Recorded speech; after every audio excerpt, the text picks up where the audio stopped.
that I was going to go and discover it and go find out what it was, and not to get sappy and all that kind of stuff, but you know, there was a lot of like things, sort of barriers in the way of that, and so I knew that I needed a good education. So I heard someone say that they're going to North Carolina State. I went to University of North Carolina Chapel Hill, so I'm very sorry about that. I'm just kidding. Actually, North Carolina State is a fantastic school, and you will do great things having that kind of academic background. So it begins with, you know, getting that strong academic background. So Carolina opened up. So when I walked through that door, it just opened up a whole other world of possibilities, because I wasn't just around people from Rocky Mountain anymore. I was around people from all over the world who themselves had all kinds of big, bold, audacious, incredible, scary dreams, and sort of it just continued to fuel. So I guess my point to you is, if you don't have a dream, get one. Look for one. Stalk one down. Ask somebody to give you theirs so you can take it on as your own. But make it big.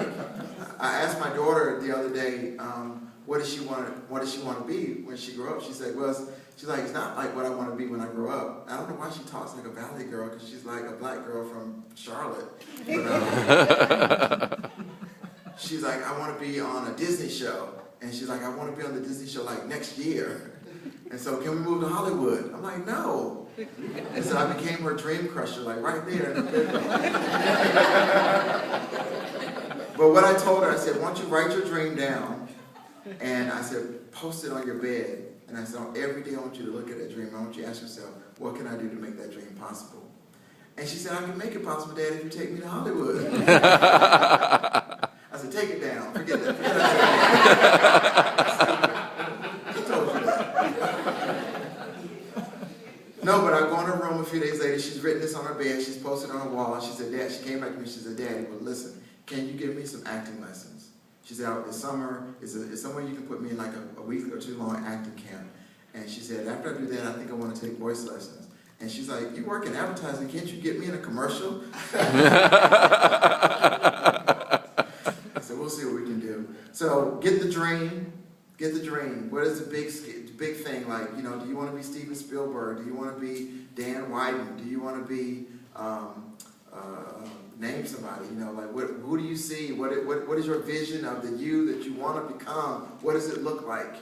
And begin to lock that into your mind. Write it down somewhere. Put it somewhere where you're going to see it on a regular basis, because all the things that you're doing now will add up to that dream that you're trying to accomplish. Because it will not happen if you don't plan and if you don't work really hard to get it. So once you get that dream in your mind, understand that you have to work hard to make it happen.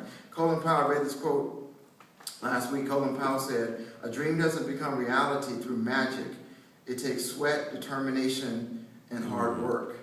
And so you're going to get this dream, you're going to hang on to it, you're going to write it down, you're going to believe that it's going to happen, you're going to get mentors, and you're going to start building blocks to make it all come to reality. But know that it's going to take a lot of hard work. You don't accomplish the things that even the people that you've worked with and this wonderful, amazing board that I just got to meet that have put all of this together, you don't get to where they've gotten to just by hoping that it happens. You have to work hard to make it happen and have a plan and get those mentors and start building your resumes, if you will. But there is a power believing in the possibility of what you can become. I think if I had to really drill down a lot of what has made, if you call what I've had successes, I would say that I've always believed in me. And I've always believed that I could accomplish the things that I set out to do. And if you don't remember anything else from what I've said to you today, I want you to really grab a hold of that one. Because that's going to fuel you on the days when work isn't going so well, when school is really hard and you don't remember why you're doing all this anyway, when people don't believe in your dream or don't believe what you're going to possibly accomplish. Just know that believing in yourself and believing in the possibility of what you can become, that is going to be what fuels you. That's going to be what gets you from one place to the next, to the next, to the next. And if you don't believe in your vision and if you don't believe in yourself, nobody else will. And I'm not talking about being arrogant, because I think there are some people that I've met in my career, and I'm sure the people that can attest to this, that believe in themselves too much. So we're not talking about being arrogant and, you know, that kind of thing, but it's a confidence inside of you of knowing that I can accomplish the things that I want to accomplish. And I think as I got my journey went through working on Brand Jordan, that was a big, huge dream come true for me. I was a Michael Jordan fanatic.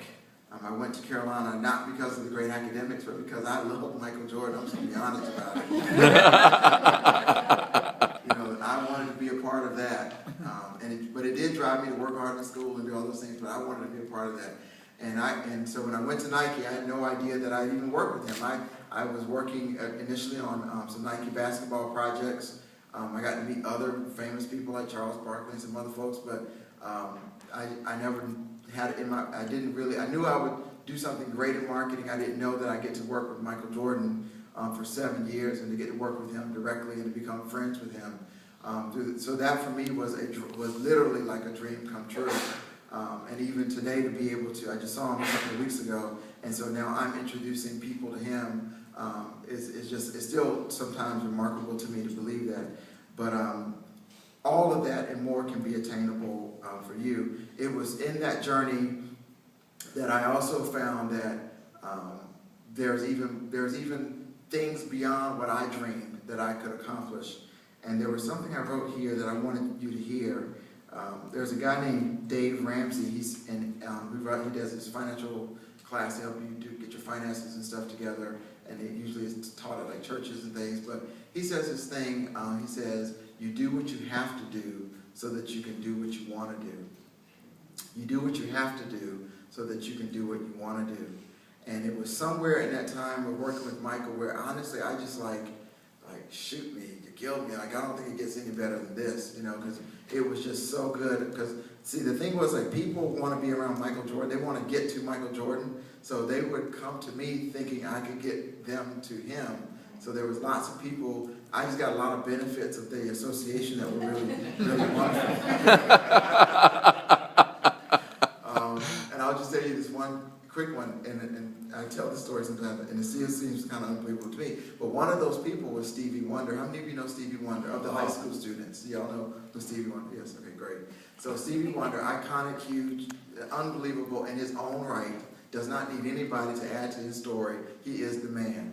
But Stevie Wonder wanted to do something with Brand Jordan, and so I pick up the phone one day, and Stevie Wonder's assistant's on the phone, and she says, "Hi, this is so-and-so. Stevie Wonder would like to speak with you."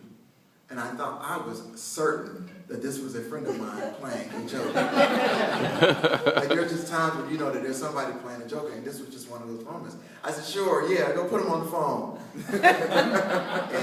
and sure enough, it was Stevie Wonder on the phone.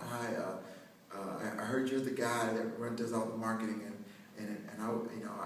I guess he had been in an event with Michael, and they were talking about him doing something together. And Michael said, "Well, just call the people at Brand Jordan and talk to them about what you want to do." And so that's what he did. And so, I mean, that is crazy. That is crazy. Stevie Wonder would be wanting to do so. So long story short, we ended up doing, Wyden Kennedy put together a spot that was a beautiful commercial. And basically Mary J. Blige ended up singing a song, "Overjoyed," one of Stevie Wonder's classics.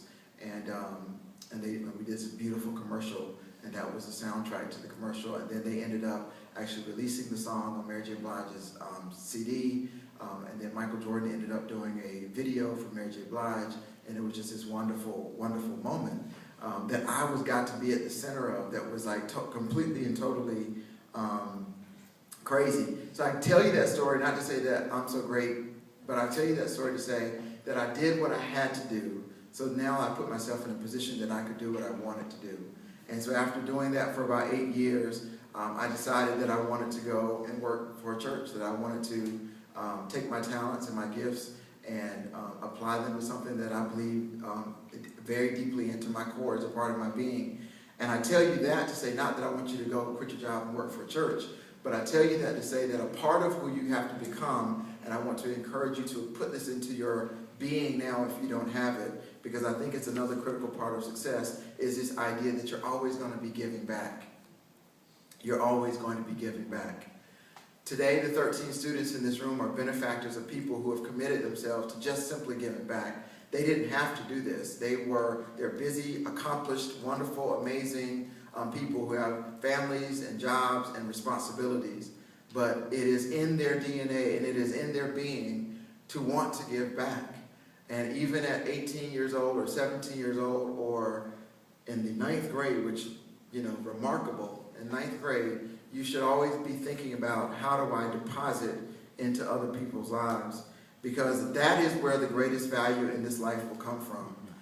And where the richest of the richest will come is when you give what you have away to other people, and you see the fruit of that. And you don't do that necessarily for applause or praise, but it just becomes a part of who you are and a part of your story. And so that's kind of all I really have to say. I've been very fortunate. This business has brought me a lot of success and really good things. It's been a lot of hard work. There have been moments where honestly I wanted to leave and never come back. But I found myself back at an ad agency now. And about a year ago, I was named president of Boone Oakley, which was just another one of those wonderful, amazing moments in my career. And when David Oakley, who is the founder and the chief creative officer of Boone Oakley, decided he wanted to make me president, he came and he told me, he said, "Greg, you've been doing this great job. I really feel like you're the one who's going to take this company to the next level." And I was like, "Cool, yeah." I believe so too.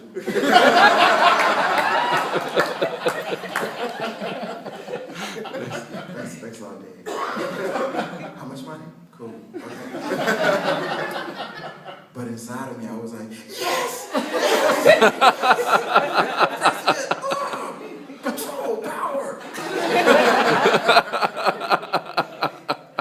Boone Oakley is an amazing organization. How a small agency in Charlotte, pre-me, has managed to create the type of reputation and work that they have is amazing. So the journey continues for me. It was only recently that I realized that I was 45 years old. I thought I was 28. It's crazy. But we hired